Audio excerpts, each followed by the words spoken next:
So I got this line right when it came out at 9.5, up to 11.5. Probably more of a stay away for me, but still, the Clippers, much better team coming into this one. They are 8th in the NBA with a 26-20 ATS record. They've been on a tear really since December 29th when it comes to covering. The team's 12-4 against the spread since that date. And I don't think they're going to have a lot of trouble against this Pistons team. However, I do want to give Detroit some credit. They're getting better against the spread. They're 8-1 against the spread in their past 9 games. They're getting big numbers, obviously, but they're finding ways to cover them. And I'm always going to trust the hot hand. But the hot hand here more so is the Clippers because they have the overall talent, because they're probably going to come in and win this game and find a way to win it by a lot. At the end of the day, Detroit's still a 6-41 basketball team. Cade Cunningham plays hard. He doesn't really want to be there. There was a clip coming out on social. One of the fans was screaming, we need to trade you. He nodded his head in agreement. So not a good time right now for Detroit Pistons fans. Paul George is a game time decision. I think he's going to play though. Kawhi Leonard, much better on the road too this year than he has been at home, surprisingly averaging 25, 6, and 3. And then when you look at James Harden, played really well as of late, always makes his presence felt in games. On nights that he isn't scoring, he's still one of the best facilitators in the NBA and also has 3 games of over 22 points out of his past 5. So the Clippers are hot. They're winning, they're covering. The Pistons are hot when it comes to covering, but still they're not winning, and that's a key component here. So I'm going to take the Clippers, lay the points at 11.5. Probably more of that stay away from me. I'd see how the line goes and wait. If it goes up, obviously stay away. But if it dips back down to 9.5, 10 in that range, and it could because the Pistons have been good against the spread, definitely grab it then. Hawks have a lot of offense. The Suns have a lot of offense. It should make for a pretty good game.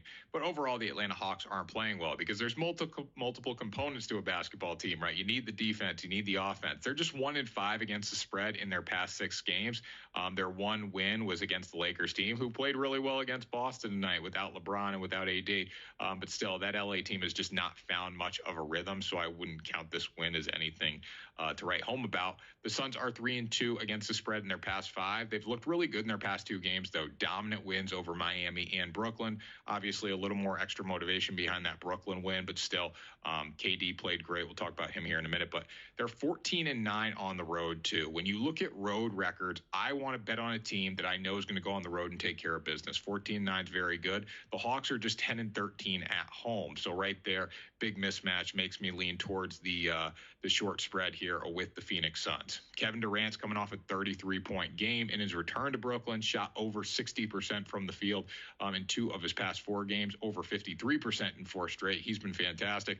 Devin Booker, his counterpart there, has also been amazing, really efficient with the basketball. Had the 62-point last Friday against the Pacers, but the combination of KD and Booker is enough to wear down this Hawks team. I think it might take a little bit just because you have Trae Young, you have DeJounte Murray, you have guys that can score, but overall the team is better for the Phoenix Suns. I think they're going to play a little more defense down the stretch, and that's going to be the reason that they cover the 3 points. That was wild. He did not care about that 60-point performance at all. He's like, we didn't play enough defense. We got to play better defense.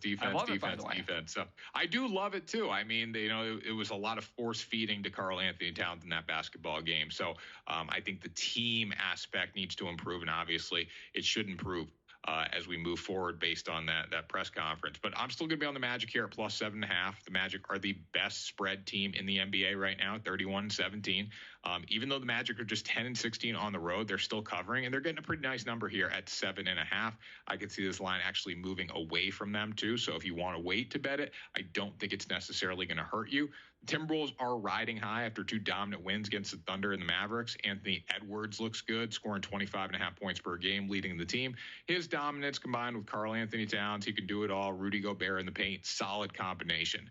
The Timberwolves are 34-14, but they're just 15-16 against the spread after a win. As a home favorite, they're 9-8 against the spread, so nothing really notable there. As a road dog, the Magic are 12-9 though against the spread, which is 7th in the NBA. So again, finding ways to cover in different situations. Paulo Banchero's been very good. Should put in a massive game after his All-Star selection tonight, averaging 23 points. Matches up really well with Anthony Edwards, and that size advantage for Minnesota is a slight concern here. But I do trust Wendell Carter Jr. down in the paint. Carter has 3 double-digit scoring efforts in his past 5, also has 8+ rebounds in 3 of his past 5. Again, not going to do everything himself. They got to make shots from the perimeter, but if they can do that and they get off to a quick start, I do like them to cover the 7.5 points.